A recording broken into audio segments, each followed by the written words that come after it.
Al Principat hi manquen andorrans amb estudis especialitzats en tecnologia, un inconvenient per a les empreses tecnològiques interessades a establir-se al país.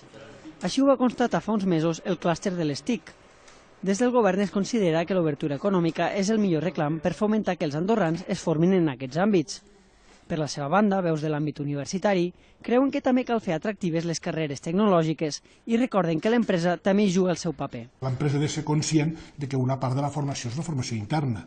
No s'ha de dir, ara agafo un titulat i el fico aquí davant i que tiri endavant. Crec que han de ser conscients que tenen ja la formació bàsica suficient, però l'empresa també ha d'apostar pel que és la formació inicial dels seus treballadors i també la formació continuada. Un exemple d'empresa tecnològica andorrana, FEDA, no té problemes per ara a l'hora de trobar enginyers al país quan hi ha alguna plaça vacant. Ara bé, el director, Albert Moles, creu que la clau per retenir andorrans qualificats és que tinguin en el futur la possibilitat de continuar la vida professional a Andorra dins el sector privat.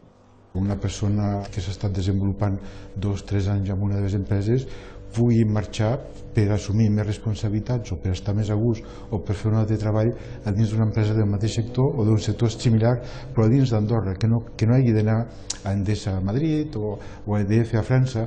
Jo crec que això és una mica el que estem buscant, no tant a tancar-se i a guardar la gent que tenim, sinó justament a tenir aquesta fluïdesa.